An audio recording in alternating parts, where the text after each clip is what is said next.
آئیے کتاب رحمت سورہ الکہف اٹھائیں۔ اللہ تعالیٰ نے ایک واقعہ بیان کیا ہے حضرت موسیٰ اور حضرت خضر علیہ السلام کا، کہ حضرت موسیٰ علیہ السلام عزم مصمم کر کے جب چلے تو اللہ فرماتا ہے کہ ہم نے حضرت موسیٰ علیہ السلام کو جس بندے کی نشانی بتائی تھی وہ بندہ ان کو وہاں مل گیا۔ سفید چادر اوڑے حضرت خضر علیہ السلام وہاں لیٹے ہوئے تھے، تو یہ جا کے ان کے پاس کھڑے ہو گئے کہ حضرت میں آپ کی خدمت میں اس لیے آیا ہوں کہ اللہ نے آپ کو جو خصوصی علم عطا کیے ہیں میں ان کو سیکھنے کی غرض سے آپ کی چوکھٹ پہ آیا ہوں۔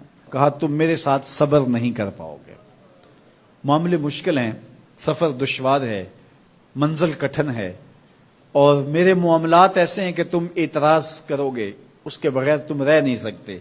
حضرت موسیٰ علیہ السلام نے کہا اگر اللہ نے چاہا تو آپ دیکھیں گے میں صبر کروں گا اور آپ کے کسی حکم کی کسی کام کی میں نافرمانی نہیں کروں گا، کسی کام کا انکار نہیں کروں گا۔ کہا کہ اچھا شرط یہ ہے کہ جو میں کروں اس پر تم اعتراض نہیں کرو گے، سوال نہیں کرو گے، یہاں تک کہ میں خود ہی نہ بتاؤں۔ تو کہا کہ یہ شرط ٹھہری، میں کوئی بات نہیں کروں گا۔ فانطلقا، دونوں چل پڑے، دریا کے پار جانا تھا۔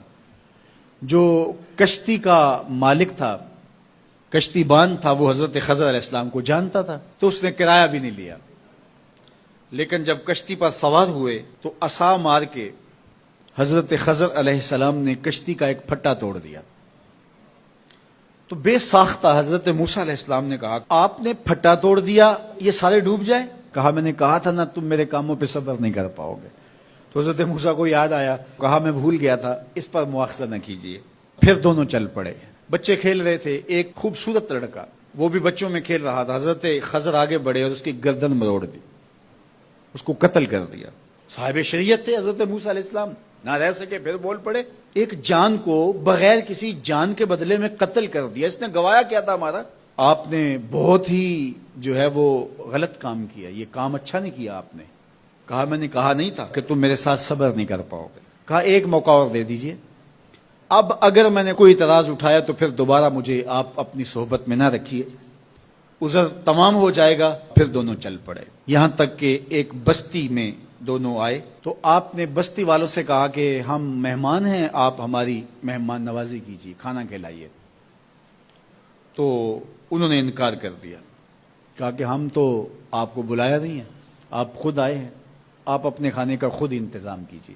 گزر رہے تھے گلی سے تو ایک دیوار گرنا چاہ رہی تھی، تو جلدی سے اس دیوار کو مرمت کر دیا۔ کہا حضرت ہم اگر چاہتے تو اس پہ اجر لے سکتے تھے، انہوں نے ہمیں کھانا تک نہیں دیا اور ہم ان کی دیواریں سیدھی کر رہے ہیں۔ کہا اب تمہاری میری جدائی ہو گئی، تم نے یہ بھی اعتراض کر دیا۔ تو انہیں یاد آیا کہ وہ یہ بھی اعتراض ہو گیا، اب میں تمہیں بتاتا ہوں کہ یہ 3 کام میں نے کیوں کیے۔ اللہ اکبر۔ اب سنیے، قرآن ہمیں بتاتا ہے کہ ظاہری علم بھی ہوتا ہے لیکن کوئی باطنی علم بھی ہوتا ہے۔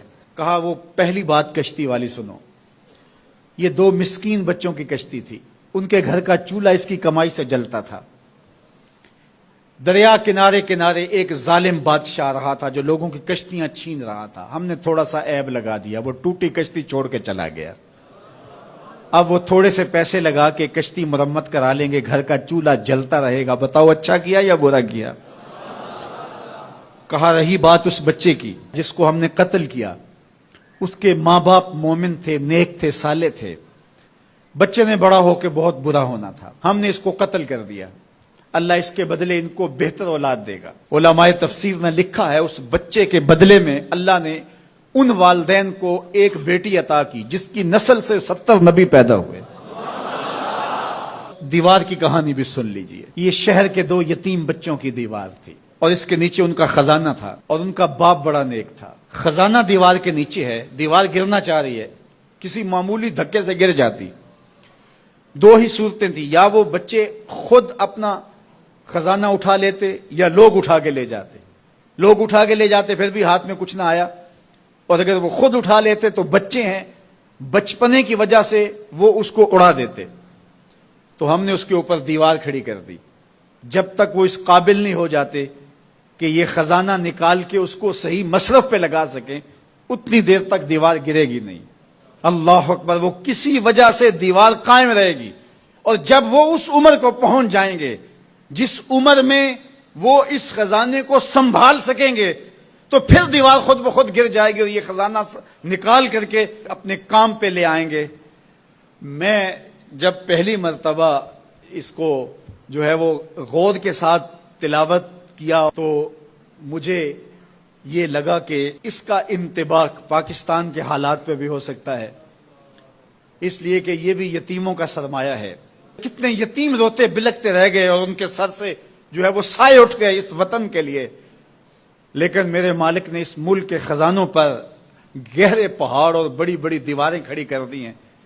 جب تک یہ قوم بلوغت تک نہیں پہنچے گی اتنی دیر تک وہ خزانے ظاہر نہیں ہوں گے، اور جب یہ قوم اپنی بلوغت تک پہنچے گی، شعوری بلوغت، فکری بلوغت، علمی بلوغت، اور رب سے جو وعدہ کیا تھا پاکستان کا مطلب کیا، لا الہ الا اللہ، جب اس بلوغت تک یہ پہنچ جائے گی، اس وعدے کی تکمیل ہوگی، پھر رب دیوار ہٹا دے گا اور پاکستان کو اللہ اتنے خزانے دے گا اور پاکستان ایسا مالا مال ہوگا دنیا دیکھنے آئے گی انشاءاللہ۔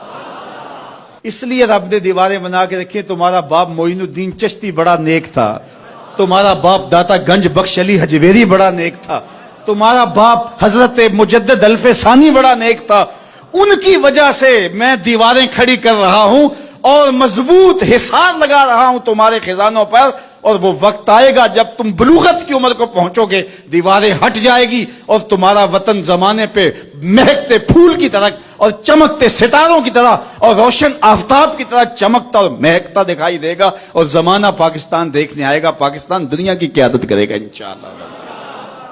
تو کہا یہ تعویل ہے ان باتوں کی جو باتیں میرے رب نے مجھے بتائی، اور یہ میں نے اپنی مرضی سے نہیں کہی، اور جو میں نے کیا اپنی مرضی سے نہیں کیا۔ تو یہ باطنی باتیں ہیں، شاید یہ باطنی باتوں کے جوش میں یہ بات بھی میں کر گیا۔ وہ کیا کسی نے کہا تھا کہ بھری محفل میں ایک راز کی بات کہہ دی، بڑا بے ادب ہوں سزا چاہتا ہوں۔